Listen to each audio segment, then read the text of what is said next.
जय श्री राम दोस्तों, ज्ञानलोक के एक नए अध्याय में आप सभी लोगों का स्वागत है। ये तो आप सभी जानते हैं कि लंका के राजा यानी कि रावण की भगवान श्री राम के साथ गहन युद्ध में हार हुई थी और उसकी मृत्यु हो गई थी। रावण की मृत्यु के बाद लंका में चल रहा युद्ध समाप्त हो गया, लेकिन युद्ध के बाद रावण की पत्नी मंदोदरी का क्या हुआ, शायद ही कोई जान पाया। दोस्तों, आज की इस वीडियो में हम आपको बताने वाले हैं कि आखिरकार रावण की मृत्यु के बाद उसकी पत्नी मंदोदरी का क्या हुआ। तो बने रहें इस वीडियो में अंत तक। सबसे पहले चलिए जानते हैं कि आखिर मंदोदरी कौन थी। मंदोदरी मधुरा नामक एक अप्सरा थी जो माता पार्वती को बहुत चाहती थी। एक दिन मधुरा माता पार्वती से मिलने कैलाश पर्वत पर पहुंच गई, लेकिन माता पार्वती वहां पर नहीं थी।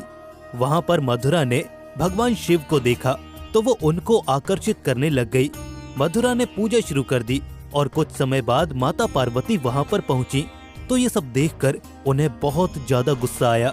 गुस्से में आकर माता पार्वती ने मधुरा को मेंढक बनने का श्राप दे दिया और कुएं में 12 साल तक रहने को कहा। फिर भगवान शिव ने पार्वती से प्रार्थना की, किंतु माता पार्वती काफी क्रोधित होने के कारण नहीं मान रही थी। लेकिन काफी देर बाद शिव जी के काफी प्रार्थना करने के बाद माता पार्वती जी मान गईं और मधुरा को मेंढक बनकर 1 साल तक कुएं में रहने को कहा। मंदोदरी 1 साल तक कुएं में पूजा करती रही। वहीं दूसरी ओर असुरों के देवता मायासुर और पत्नी हेमा के 2 पुत्र थे। वो चाहते थे कि दोनों के एक बेटी हो। बेटी के लिए दोनों कई सालों तक कठोर तपस्या करते रहे। इसी दौरान 1 साल बाद मधुरा कुएं में असली रूप में आ गई और मदद के लिए पुकारने लगी। मधुरा की आवाज सुनकर मायासुर ने पूजा समाप्त की और मधुरा को गोद में उठाया और अपने पास पुत्री के रूप में स्थान दे दिया। मायासुर ने इस लड़की का नाम मंदोदरी रखा था। कुछ सालों बाद रावण एक बार मायासुर से मिलने आया। रावण ने मायासुर की बेटी मंदोदरी को देखा तो वो मंत्रमुग्ध हो गया।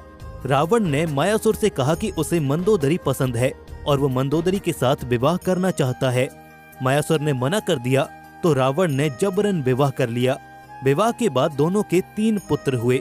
मंदोदरी को पता था कि रावण बहुत अहंकारी है और वो जिस मार्ग पर चल रहा है उसका विनाश निश्चित है। मंदोदरी ने रावण को भगवान श्री राम की पत्नी माता सीता को वापस भेजने को कहा, लेकिन अहंकार में चूर रावण कहाँ सुनने वाला था। वो तो बिल्कुल ही नहीं माना, जिसकी वजह से भगवान श्री राम और रावण के बीच एक गहन युद्ध हुआ। रावण के मरने के बाद मंदोदरी युद्ध भूमि पर गई और विनाश को देखकर अत्यंत दुखी हुई।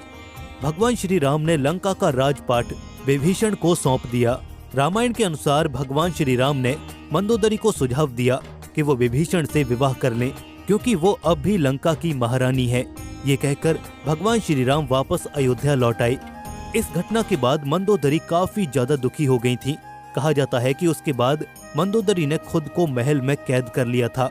काफी समय तक मंदोदरी ने किसी से संपर्क नहीं रखा था, लेकिन कुछ समय बाद वो पुनः अपने महल से वापस आई और विभीषण से शादी करने के लिए तैयार हो गई।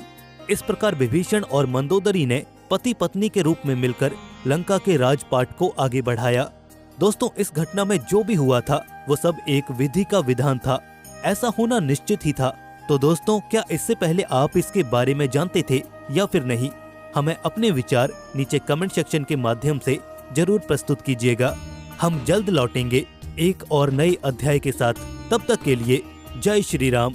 भगवान श्री राम की कृपा आप और आपके परिवार पर सदैव बनी रहे।